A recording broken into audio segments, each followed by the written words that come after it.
చిన్నతనంలో శ్రీకృష్ణ పరమాత్మ ఎన్నో చిలిపి చేష్టలు చేశాడు. చాలా కష్టాలు కూడా పడ్డాడు ఆయన. రోజుల వయసులో ఉన్నప్పుడే పూతన వచ్చింది చంపడానికి, పాలిచ్చి చంపడానికి. కానీ పాలతో పాటు రక్తాన్ని తాగేసి ఆయన్ని సంహరించాడు. ఆడుకునే వయసులో శకటాసురుడు వచ్చాడు, వృత్రాసురుడు వచ్చాడు, అంటే సుడిగాలి. వీళ్ళందరినీ కూడా ఆయన నిర్మూలించాడు ఆ వయసులో. 12-13 ఏళ్ల వయసులో మేనమామ కంసుడిని చంపాడు. ఇట్లా ఆయనకి సుఖాలేమీ లేవు, ఎన్నో కష్టాలు పడ్డాడు. ఆయన వివాహం కూడా చాలా ఇబ్బందికర పరిస్థితుల్లో జరిగింది. రుక్మిణీదేవిని వివాహం చేసుకునేటప్పుడు. అది కాకుండా శమంతకమణిని దొంగిలించాడనే అపవాదం కూడా పడింది ఆయన.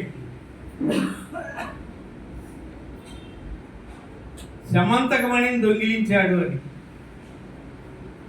ఆయన్ని అసలు దొంగిలించలా, నీలాప నిందలు వచ్చాయి. మనకు కూడా చాలా వస్తుంటాయి. మనం చేసిన తప్పులే కాకుండా చేయనటువంటి తప్పులు కూడా మనం నిందలు పడాల్సి వస్తుంది జీవితంలో.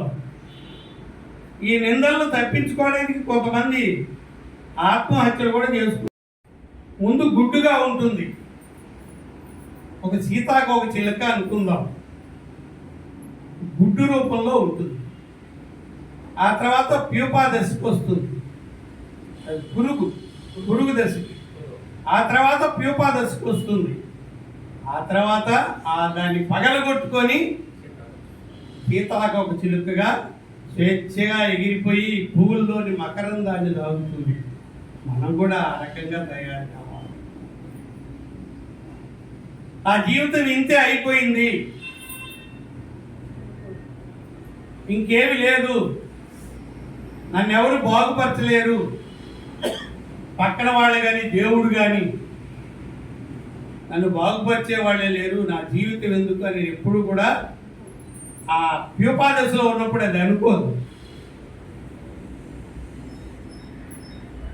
ఆ తర్వాత కొద్ది రోజులు ఆ ఇదిలో ఉండి, ఆ బందికానాలో ఉండి దాన్ని పగలగొట్టుకొని బయటకు వచ్చి రెక్కలు ఏర్పడి ఎగిరిపోతుంది. అప్పుడే ఆ శక్తి వస్తుంది. ఆ మకరందాన్ని, పూల్లో ఉండే మకరందాన్ని కొనవలే శక్తి వస్తుంది. మనలో సమాజంలో ఉండే మంచిని గ్రహించే శక్తి మనం తెచ్చుకోవాలా. ఈ లోపల అది ఎన్ని కష్టాలు పడుతుందో. మనకు కూడా కష్టాలు వస్తాయి, భగవంతుడు కూడా కష్టాలు వస్తాయి. మనం చెప్పుకున్నాం, శివుడు ఎన్ని ఇబ్బందులు ఉన్నా కూడా ఆయన ధ్యానం చేసుకుంటుంటాడు నిశ్చలంగా. పాము మీద పడుకున్నా కూడా ఆయన యోగ నిద్రలో ఉంటాడు విష్ణుమూర్తి. వీళ్ళంతా లోకం కోసం పాటుపడేవాళ్ళు. వీళ్ళకి ఎవరు జీతాలు ఇస్తున్నారు?